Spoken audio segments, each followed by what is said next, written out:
لله الحمد لله رب العالمين والعاقبة للمتقين الصلاة والسلام على سيد الأنبياء والمرسلين حبيبنا ومحبوبنا ومحبوب رب العالمين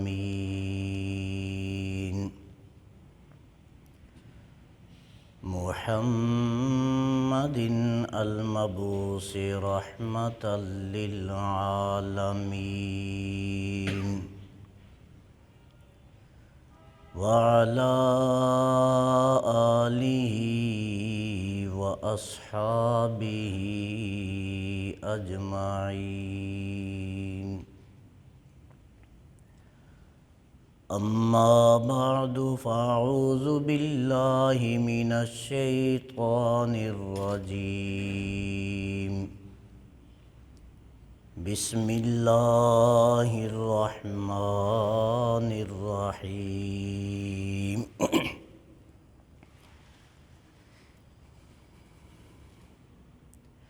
لئن بسطت إلي يدك لتقتلني ما أنا بباسط يدي إليك لأقتلك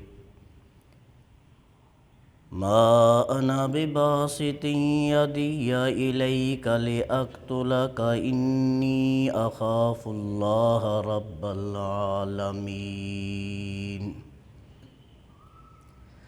صدق الله مولانا العظيم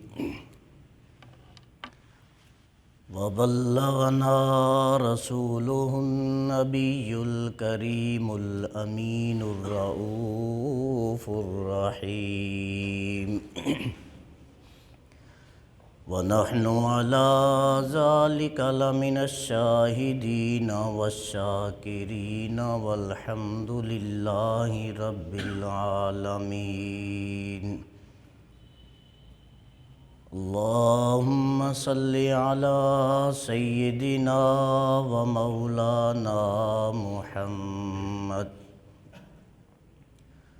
وعلى آل سيدنا ومولانا محمد الصلاة والسلام عليك يا سيدي يا رسول الله الصلاة والسلام عليك يا سيدي يا خاتم الأنبياء والمرسلين وعلى آلك وأصحابك يا سيدي يا سيد الأولين والآخرين والحمد لله رب العالمين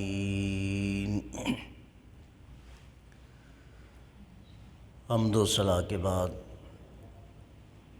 معزز و محترم حضرات سامعین کرام، سورۃ المائدہ آیہ مبارکہ 28 تلاوت کرنے کا شرف حاصل کیا۔ جیسا کہ پچھلے جمعہ پر بھی آپ کی خدمت میں اس آیہ مبارکہ سے قبل 27ویں آیہ مبارکہ کے ضمن میں معروضات پیش کی تھی، خصوصاً حضرت حابیل اور ان کے بھائی قابیل کے حوالہ سے اسی موضوع کو اور مضمون کو آگے بڑھاتے ہوئے اللہ تبارک و تعالیٰ نے ارشاد فرمایا کہ جب حابیل کو لگا کہ قابیل اس کے قتل کا پختہ اور عزم مصمم کر چکا ہے، پھر بھی انہوں نے کہا اپنے بھائی سے، لَئِن بَسَطتَ إِلَيَّ يَدَكَ لِتَقْتُلَنِی، اے میرے بھائی اگر تو مجھے قتل کرنا چاہتا ہے، ما انا بباسط یدی الیک لأقتلک، میں تجھے قتل کرنے کے لیے اپنے ہاتھ نہیں بڑھاؤں گا۔ وجہ کیا ہے؟ فرمایا انی اخاف اللہ رب العالمین، میں اس اللہ سے ڈرتا ہوں، خوف کھاتا ہوں جو تمام جہانوں کا رب ہے، مالک ہے۔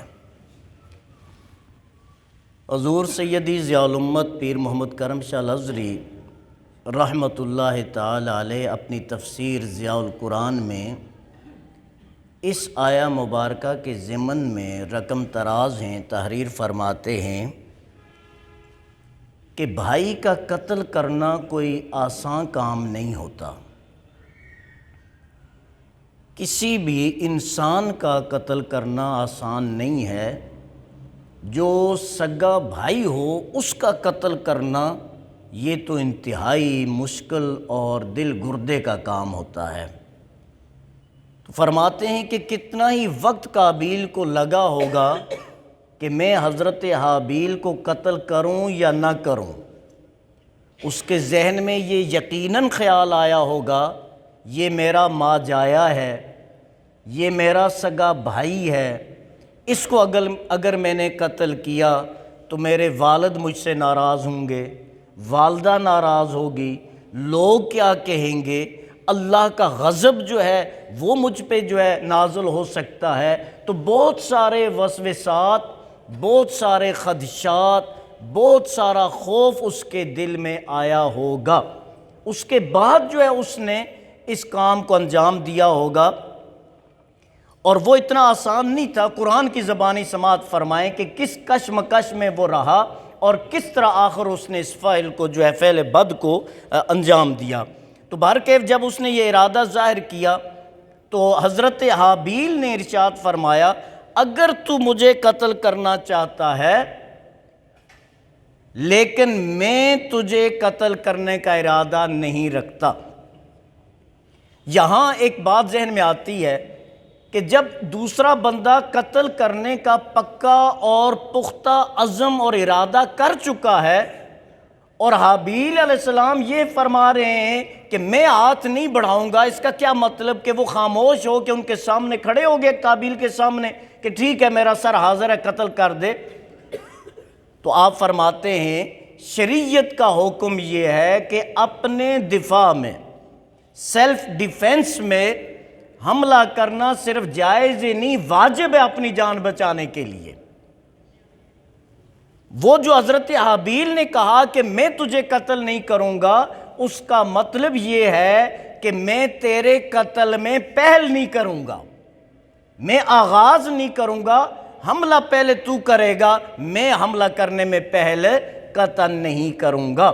اس لیے نبی اکرم صلی اللہ علیہ وسلم نے ارشاد فرمایا، جو اپنی عزت، اپنی جان اور اپنے مال کی حفاظت میں قتل کیا جائے وہ شہید ہے، اسے اللہ مرتبہ شہادت پر فائز فرماتا ہے۔ کہ اگر ایک بندہ جو ہے وہ اپنا جائز اور رزق حلال کے لیے بزنس اور کاروبار کرتا ہے، ڈاکو آ کے اس پہ حملہ آور ہو جاتے ہیں، وہ اپنی جان اور مال کی حفاظت میں اگر ڈاکو کو قتل کر دیتا ہے تو اس ڈاکو کا قتل جو ہے وہ اس بندے پر نہیں آئے گا، اس کا خون جو ہے رائگاں جائے گا، کیونکہ اس نے اپنے مال، اپنی عزت اور اپنی جان کی حفاظت کے لیے ہتھیار اٹھایا تھا۔ لیکن اسلام کسی کو حملہ کرنے میں پہل کرنے کی اجازت نہیں دیتا۔ تو یہ ساری گفتگو ہوئی جس کو قرآن نے بیان فرمایا، اور آگے ارشاد فرمایا انی اخاف اللہ رب العالمین۔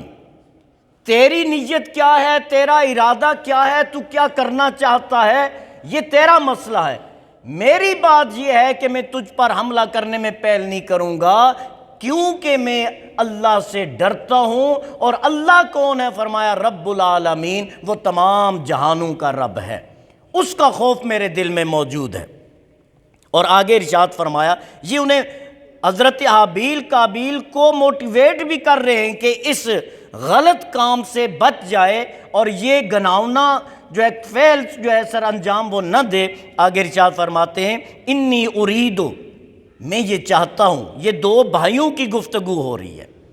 اب یہاں ایک بات اور ذہن میں رکھیں کہ یہ اس نیچ پہ سگے بھائی کیوں پہنچے۔ ایک تو میں نے جیسے پہلے عرض کیا کہ وہ اسرائیلی روایت موجود ہے، وہ عورت کی وجہ سے، اور بھی مختلف ریزنز ہو سکتے ہیں، مختصر یہ ہے کہ دنیاوی لالچ کی وجہ سے یہاں تک پہنچے۔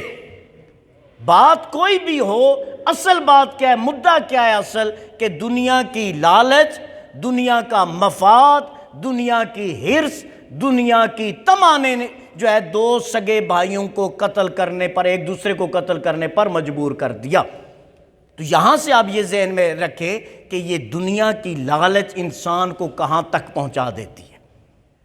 ہم دیکھتے ہیں کتنے سگے بھائی، کتنے قریبی رشتے وہ صرف اور صرف اس لیے دور ہو گئے کہ پراپرٹی میں ایک زیادہ حصہ مانگ رہا تھا، دوسرا جو ہے دینے کو تیار نہیں تھا، یا ایک ساری لینا چاہ رہا تھا، دوسرا نہیں دینا چاہ رہا تھا۔ اس وجہ سے رشتے ختم ہو گئے، بھائی چارے ختم ہو گئے، رشتہ داریاں ختم ہو گئی، تعلق ختم ہو گئے۔ میں پرسنلی ایسے بندوں کو جانتا ہوں کہ وہ 25 سال گزر گئے ہیں، وہ آپس میں بات نہیں کرتے۔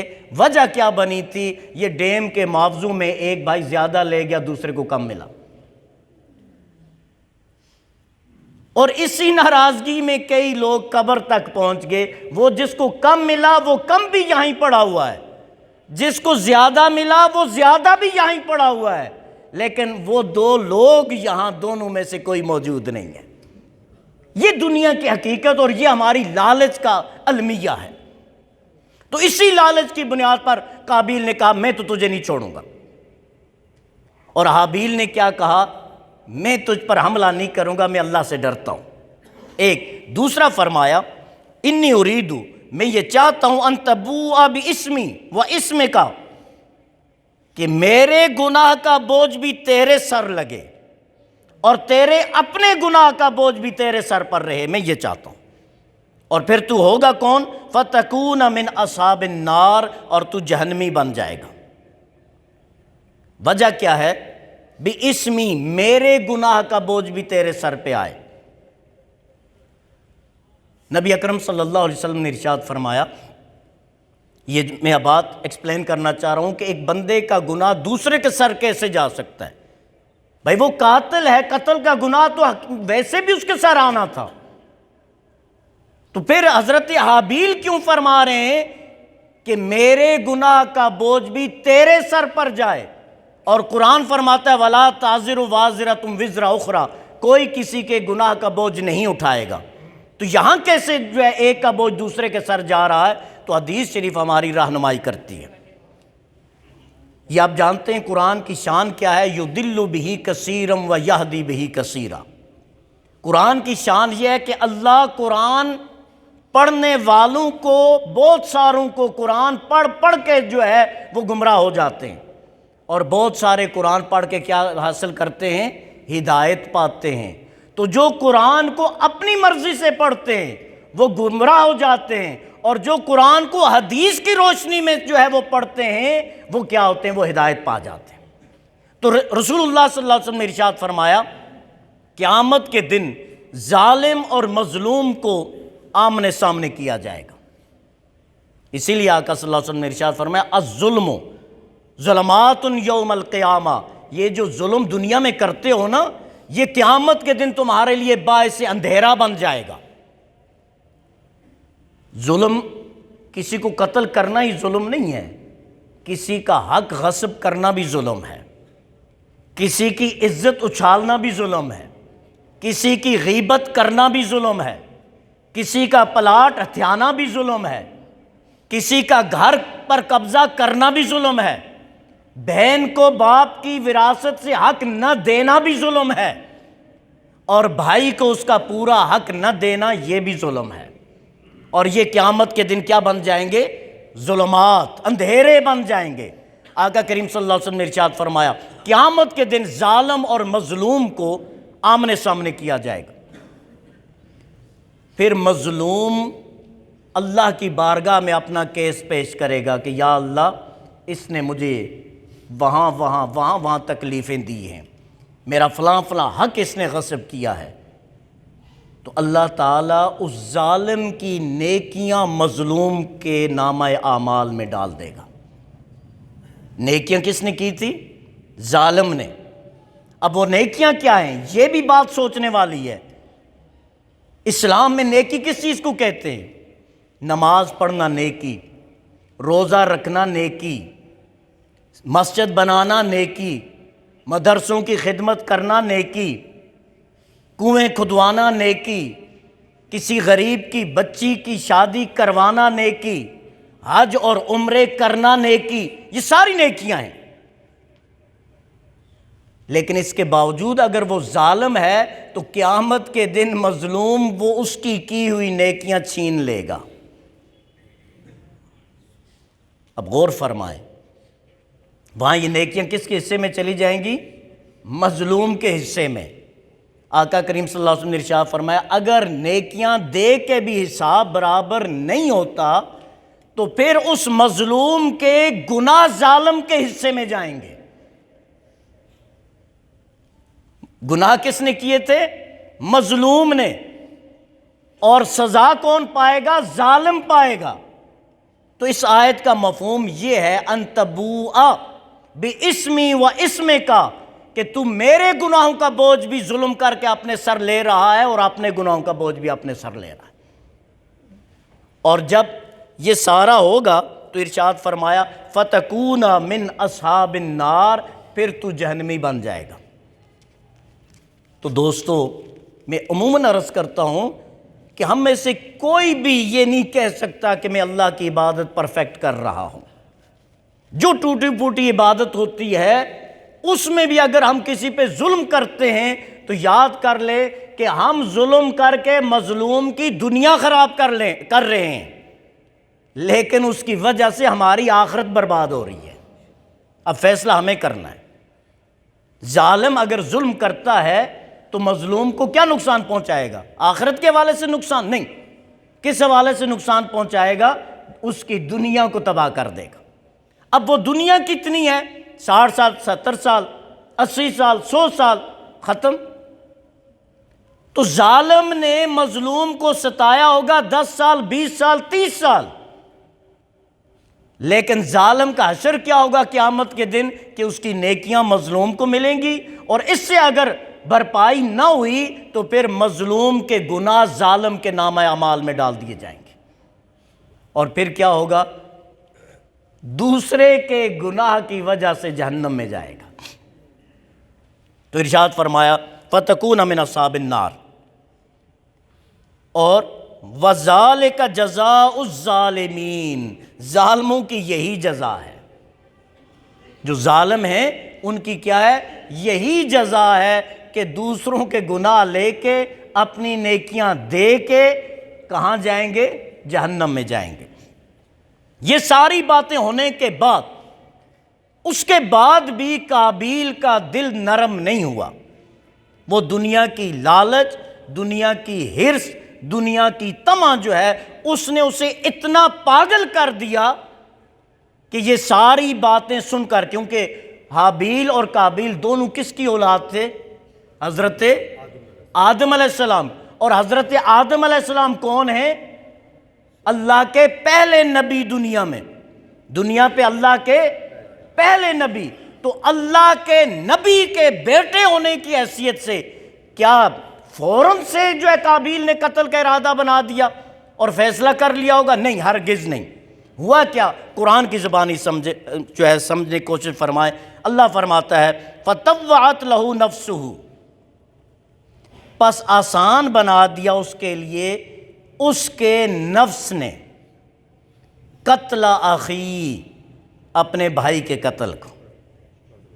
نفسانی خواہشات نے اس کے بھائی کے قتل کو اس کے لیے آسان کر دیا، حالانکہ بھائی کا قتل کرنا اتنا کوئی آسان کام، بھائی کے پاؤں میں کانٹا چبھے تو دوسرا بھائی تڑپ اٹھتا ہے، بھائی کی بیماری کا سنیں تو جتنا مرضی ناراض ہو، خبر گیری اور عیادت کے لیے بھائی کے پاس بھائی پہنچ جاتا ہے کہ ناراضگی اپنی جگہ لیکن ابھی میرا بھائی بیمار ہے۔ تو اس بھائی کا قتل اتنا آسان کام تھا، فطوعت لہ نفسہ قتل اخیہ، اس کے لیے اس کے نفس نے، اس کی خواہش نے، اس کی لالچ نے، اس کی حرص اور طمع نے جو ہے اس کے لیے آسان کر دیا کہ یہ اگر رستے سے ہٹ گیا، تیری چاہت اگر عورت کی ہے تو وہ عورت تجھے مل جائے گی، مال اور دولت ہے تو وہ تجھے مل جائے گا، منصب یا مقام ہے تو وہ تجھے مل جائے گا، اس کو سائڈ پہ کر دے۔ تو اس کی ان خواہشات نفسانی نے اس کے لیے کیا کیا، اپنے بھائی کے قتل کو آسان کر دیا۔ تو یہاں ہمارے لیے میسج کیا ہے کہ یہ گناؤنا کوئی بھی کام ہو، اس کے پیچھے آخرت کار فرما نہیں ہوتی، دنیا کار فرما ہوتی ہے۔ اور اے انسان، اس وقت تو بھول جاتا ہے کہ اس دنیا نے تجھ سے کتنے قیمتی قیمتی ہیرے جو ہے ان کو بھی زمین کے اندر خاک کر دیا ہے۔ یہ کل بھی ویسے تھی، یہ آج بھی ویسی ہے، یہ کل بھی ویسی ہوگی۔ بڑے بڑے سورما آئے، فرعون جیسے بھی آئے، کہاں گئے؟ عبرت بنا کے میرے رب نے آج تک اور قیامت تک کے لیے رکھا ہوا ہے، دیکھو اور عبرت حاصل کرو کہ یہ خدا کا دعویٰ کر رہا تھا، بے جان لاشا ابھی تک پڑا ہوا ہے اور قیامت تک وہ موجود رہے گا۔ کیا اس سے بڑی عبرت کوئی ہے؟ مال کو اگر دیکھنا ہے تو حامان سے بڑا مالدار کون تھا؟ قارون سے بڑا مالدار کون تھا؟ اپنے سونے چاندی سیم و زر کے سمیت روایات میں آتا ہے کہ زمین پہ دھستا جا رہا ہے۔ میں واقعہ کی طرف نہیں جا رہا ہوں، آخری بات عرض کر رہا ہوں۔ سونا چاندی زر جواہرات ہیرے وہ سارے سر پہ اٹھائے ہوئے زمین میں نیچے دھنستا جا رہا ہے، اور قیامت کے دن جو پہلا شخص جہنم میں گرے گا وہ قارون ہوگا، جس کے خزانوں کی چابیاں کئی اونٹ اٹھا کے چلتے تھے۔ تو کیا یہ ہمارے لیے عبرت نہیں ہے؟ اگر آپ اولاد پہ فخر کرتے ہیں تو ولید بن مغیرہ کے بڑے کڑگل، بڑے جنگجو اور بڑے جانباز اولاد اور بیٹے موجود تھے، کہاں ہیں؟ تو دنیا کی حقیقت اور جو حیثیت یہ ہے۔ اب بچتا کیا ہے انسان کے پاس؟ آقا کریم صلی اللہ علیہ وسلم نے ارشاد فرمایا کہ جو تم نے حاصل کیا نا اس میں تمہارا اتنا ہی ہے، کپڑا تھا پہنا، پرانا کر دیا اور پھینک دیا، کھانے کے لیے کوئی اشیاء چیزیں تھی، کھایا اور ختم کر دیا، یا وہ ہے جو اللہ کی راہ میں خرچ کیا فَأَبْقَيْتَ، اسے باقی رکھ لیا اپنے لیے۔ اس کے علاوہ جو کوئی تمہارے پاس ہے وہ تو تمہارا ہے ہی نہیں۔ تمہاری ادھر جان نکلے گی، ادھر حساب کتاب شروع ہو جائے گا، بنگلہ کس نے لینا ہے، گاڑی کس نے لینی ہے، بینک بیلنس کس نے لینا ہے، باقی چیزیں کس نے لینی ہے، وہ تو حساب کتاب شروع ہو جاتا ہے۔ تیری ڈیڈ باڈی وہیں پڑی ہوگی چارپائی پہ، باقی تو تیرا ہے ہی نہیں، وہ تو ورثاء کا ہے۔ تیرا وہ ہے جو اللہ کی راہ میں دیا، اسے محفوظ کر لیا۔ ابھی جو احباب اس مسجد کی توسیع کے لیے اپنے جو ہے وہ حصہ ڈال رہے ہیں یا ڈالیں گے، یہ وہ عمل بقا ہے کہ قیامت تک یہ مسجد مسجد کی حیثیت میں رہے گی، اور قیامت تک بنانے والوں کو اللہ اس کا اجر اور ثواب عطا فرماتا رہے گا۔ ہم جو ہے دکھانے کے لیے، لوگوں کو خوش کرنے کے لیے لاکھوں روپے خرچ کر دیتے ہیں، کبھی اللہ کی رضا کے لیے اور اللہ کے گھر کی تعمیر میں بھی حصہ ڈالیں، دیکھیں اللہ دنیا میں بھی سکون عطا فرمائے گا اور آخرت میں بھی اجر عطا فرمائے گا۔ تو بہرکیف میں جو عرض کر رہا تھا کہ اس نے فیصلہ کب کیا، فَطَوَّعَتْ لَهُ نَفْسُهُ قَتْلَ أَخِيهِ، اس کی اس لالچ نے اپنے بھائی کے قتل کو آسان بنا دیا، فَقَتَلَهُ، پھر اس نے قابیل نے حضرت حابیل کو قتل کر دیا۔ فَأَصْبَحَ مِنَ الْخَاسِرِينَ، اللہ فرماتا ہے وہ خسارہ پانے والوں میں سے ہو گیا۔ وہ دنیا میں بھی خسارے میں رہا اور آخرت میں بھی خسارہ اس کا مقدر بن گیا۔ آگے ارشاد فرماتے ہیں جب قتل ہو گیا، اب یہ بھی آپ جانتے ہیں کہ اس دھرتی پر پہلا قتل تھا جو قابیل نے حضرت حابیل کا کیا، اس سے پہلے کوئی شخص مرا نہیں تھا۔ تو جب قتل کر دیا بھائی، تو بھائی کے لاشے کو لے کے گھوم پھر رہا ہے کہ اب کروں کیا؟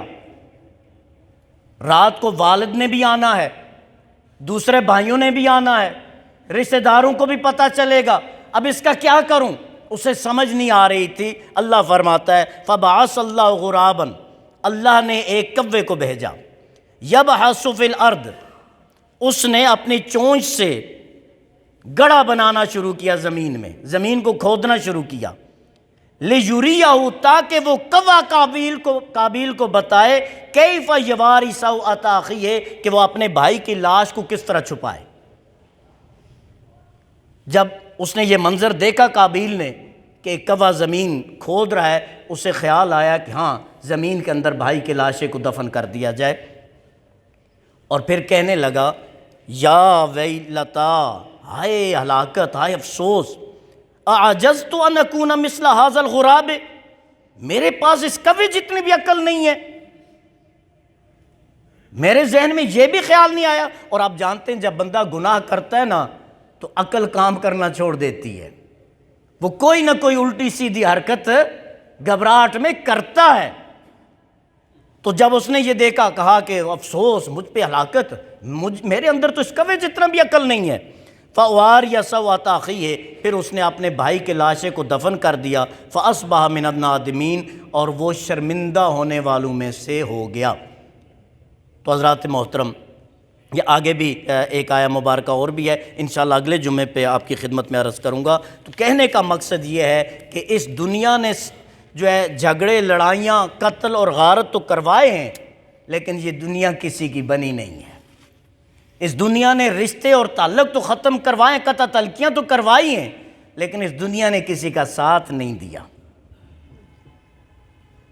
مجھے نام بھول گیا، آخری بات عرض کرنا چاہ رہا تھا۔ ایک بزرگ تھے مجذوب قسم کے، وہ ایک بادشاہ کے پاس گئے، وہ بڑے ٹھاٹھ میں تھا، بڑے جوبن میں، بادشاہ کا جس طرح دربار ہوتا ہے۔ وہ گئے تو بادشاہ سے کہا کہ بادشاہ سلامت، اس مملکت سے، اس بادشاہت سے، اس ریاست، اس سلطنت سے کتنی محبت ہے؟ کہنے لگے میری ریاست ہے بھائی، شہنشاہت ہے، بڑی محنت سے حاصل کی ہے، محبت تو ہوگی۔ تو کہا اگر آپ جنگل میں چلے جائیں اور آپ کو پیاس لگ جائے، آپ کو پیاس لگ جائے اور پانی آپ کے پاس نہ ہو، کسی دوسرے بندے کے پاس ہو، آپ کو 2 گھونٹ پانی چاہیے ہوں، اور وہ بندہ کہے کہ یہ پانی کے 2 گھونٹ میں اس وقت تجھے دوں گا جب آدھی سلطنت مجھے لکھ کے دے گا، تو کیا آپ ایسا کریں گے؟ تو اس نے کہا کہ کروں گا۔ کہ ٹھیک ہے، اور اگر آپ کی آنکھ کی بینائی چلی جائے اور ڈاکٹر کہیں کہ اگر باقی آدھی سلطنت مجھے دے گا تب تیری آنکھ کا علاج ہوگا، تو کیا کرو گے؟ کہنے لگا کہ وہ بھی دے دوں گا، آنکھ جو ہے اور روشنی واپس لاؤں گا۔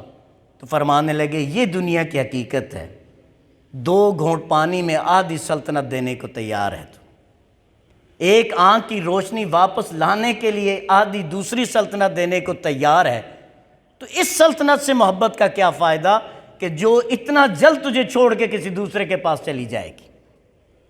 تو دوستو، اللہ تبارک و تعالی اپنے حفظ و امان میں ہمیں رکھے اور اس دنیا کی محبت سے ہم سب کو محفوظ فرمائے۔ اللہ تعالی ہم سب کا حامی و ناصر ہو۔